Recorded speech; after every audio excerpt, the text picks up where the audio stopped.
where we begin tonight with a trip to the United Arab Emirates. A small nation on the Persian Gulf, the UAE is in many ways a rare Arab beacon of Western values. It's an American ally with a burgeoning capitalist economy and an increasingly international outlook, as evidenced in sports by the all-star field it annually attracts for golf's Dubai Classic. But for all its 21st century progress, the UAE is also home to a sinister remnant of another time, a time when people were bought, sold, and kept as slaves. As Bernard Goldberg reports, it's all being done in the name of sport. It's a clear morning in the Arabian desert, a good day to go to the races. Camel racing is the national sport here in the United Arab Emirates, the favorite pastime among the fabulously wealthy sultans who run this country. If horse racing is the sport of kings, this is the sport of sheikhs. You can't shoot footage like this anymore in the Emirates. These shots were taken a couple of years ago, before the sheikhs barred outside cameras from the races. And exactly what is it they don't want you to see? Well, take a look at the jockeys. They're not grown men like in American horse racing, but small boys. The smaller the boy, the faster the camel. And they're not locals either, but foreign boys, brought here by smugglers in the human cargo business. Many of these boys have been kidnapped from their homes in Pakistan and Bangladesh. Others simply bought from their desperately poor families for as little as $500, so they can race for the pleasure of the sheikhs, who bet money, cars, even gold on the races. There's a word we've heard for boys like these, a word you don't normally hear in the 21st century. Are these children slaves? Definitely. Definitely, why not? They are getting nothing. And these are the ages to get some education, these are the ages to get some good food, some good health.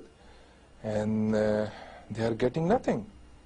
Ansar Bernie is a human rights advocate from Pakistan who has made dozens of secret visits to the desert stables where the jockeys are kept. He's seen how the boys live and work, which is why, so far, he snuck over 100 of them out of the camps and out of the country. What do they tell you? The atrocities. They will say, please take us away from here. Take me with you. Take wherever you would like. Take me from here. This is a story about child slavery that the sheikhs who rule this land say does not exist. The United Arab Emirates, or UAE, is a small oil-rich kingdom overlooking the Persian Gulf. And on paper, they don't have child camel jockeys here anymore. In 1993, under pressure from the West, the sheikhs banned the use of jockeys under 15 years old and 100 pounds, a ban they reinforced in 2002. But that's only on paper. When we began investigating the story a few months after the latest ban, an early morning trip to the races revealed young boys everywhere. They were getting ready to race until the authorities spotted the camera crew. Then it became clear that the only ban the police were enforcing here was the one on cameras. Cancel. No. علي من الشرطة أنا ما قد دخلت أنا من هذه خلونا على كيفه هو عيال يصبر عايز حق يصبرون راحين عيال حق واقفين هناك يصبرون الباص شال شريط خلى مخبر شال شريط خلى مخبر هناك عند So to find out just what was going on in the world of camel jockeys, Real Sports took a trip into the Arabian desert. We went with Ansar Bernie as he visited the camel tracks and stables, plotting his next rescue. Bernie and his wife Shaheen took our British cameraman David Higgs, outfitted with a hidden camera, for a 2-week trek through the UAE. The trip began at a training session at the country's main track, where there were no photography signs everywhere. So it's quite clear that what is happening here is something that they want to take place in secret. And just beyond the signs were the boys. Hello. You're a tiny little one. You're all right. One by one, boys as young as 3 years old were strapped onto the camels to begin their practice runs. They were training in 110-degree heat, riding into the finish area, then running into trucks to go back to the starting line all over again. Every jockey we met was very young. and a world away from home. Bangladesh. He's from Bangladesh. Right. Does he know how old he is? कितने साल के हो? He doesn't know.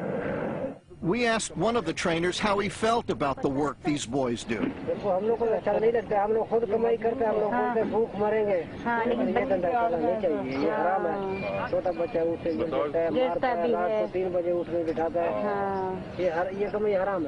But for these boys, the only thing tougher than a day at the track is a day at home. Just down the road from the palaces of the sheikhs are the desert camps where the boys are kept. These camps are quite a bit more like a prison camp than a place for children.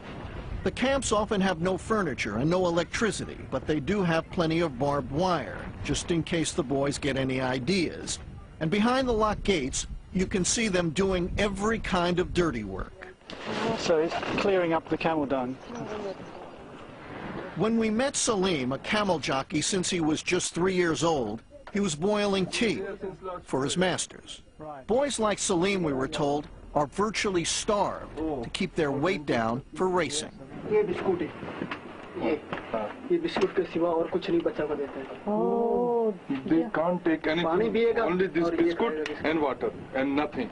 This trainer agreed to tell us about how the boys are treated. We're hiding his face to protect him from possible repercussions. If a boy grows above 50 pounds, the trainers decrease his food. And if he's already not eating, they make him work to lose weight. As for shelter,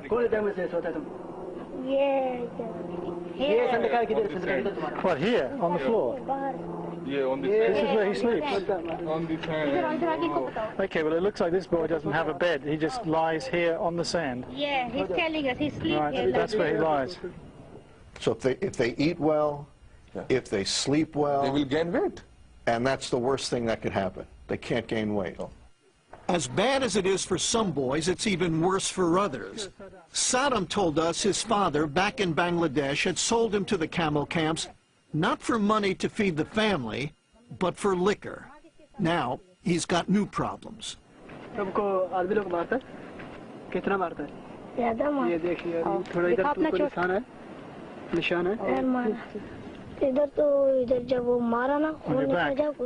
we see? Yes, cause when they hit him and he has loads of bleeding. Oh my goodness. Yes. और ये क्या है? ये चोट कैसे? ये क्या लगा? हाँ. This one is Yeah. he pick him off the ground and throw him on the ground. It's how they keep the boys in line, the trainer told us, and he showed us just how brutal that training can be.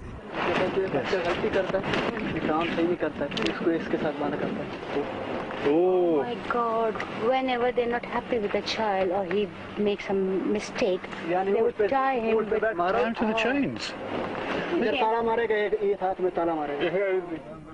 And after he's chained up, the boy is hit, sometimes with his own camel whip. We asked the trainers at this camp if all the boys get this treatment.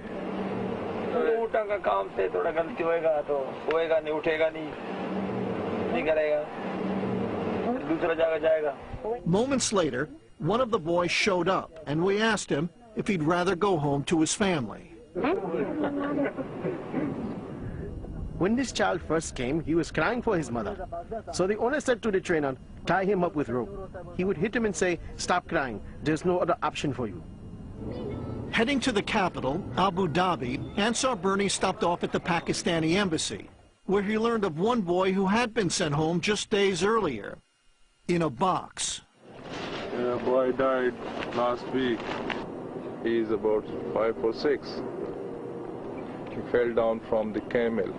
So he was trampled by the camels. And we know, in fact, that he fell off the camel several times before eventually he fell off and was trampled to death. Before we left, we made a final unannounced stop and walked in on 3 trainers and a few small jockeys, all sleeping together. We were told that 2 of them are, quote, lovers. The big boy Yes. was on the top of the young one. See, the trainers have sex with these kids. And these children know they don't have anyone with them to protect them. They will have sex with the kid, and then they'll tell him, listen here, you bastard. If you tell anyone, I will kill you right here.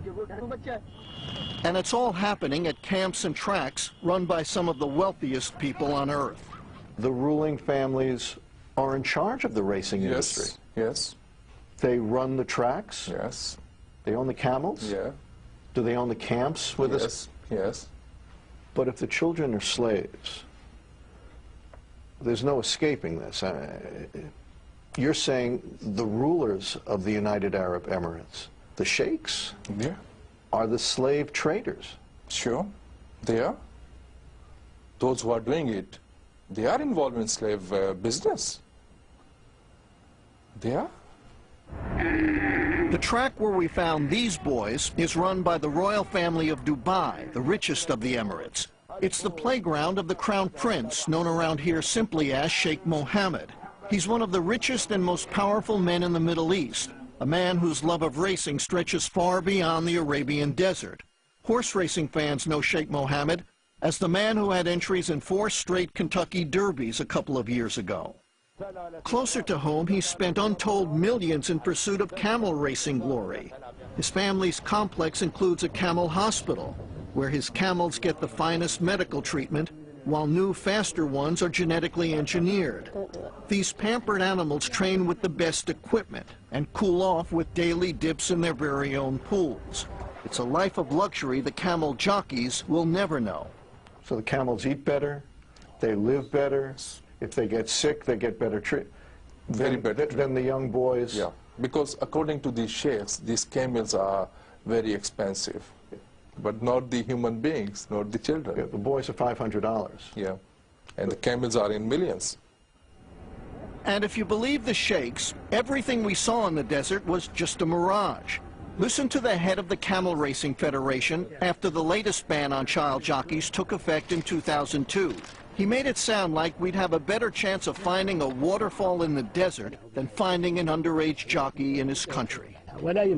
Absolutely impossible. Absolutely impossible. Absolutely impossible to find a jockey who is below 15 years of age, and it will never, never happen. I totally dismiss this argument. This is impossible. But by the time the trip was done, Ansar Bernie had a long list of boys he hoped to sneak out of the camps. It was just a question of where he would take them. Some of these boys, after all, were too young to tell him anything at all, least of all, where they might have come from.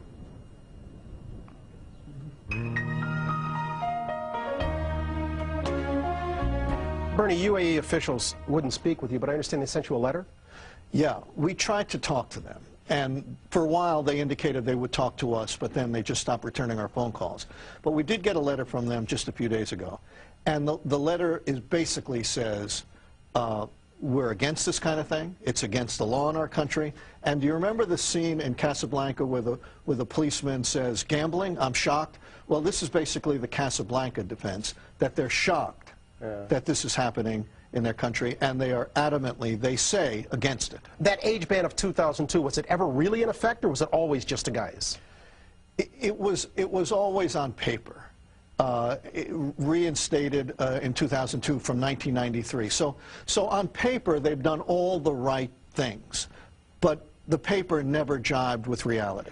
Those who are engaged in this, are they immune to international pressure? Well, you know, the United States can put sanctions on countries that do things like this, but what kind of sanctions, in reality, are you going to impose on a nation like the United Arab Emirates, where the streets might as well be paved with gold? Yeah, it's like giving financial incentive to Bill Gates. Yeah. What are you going to tell Bill Gates, that we're going to take what away from you? Yeah. They're immune in that the sultans and sheikhs run the country. Makes it easy. As Bernie noted, exposing the plight of these camel jockeys is only part of Ansar Bernie's mission. Putting an end to the practice and saving those involved are also his priorities. We focus on those ends in the second part of our story from the UAE.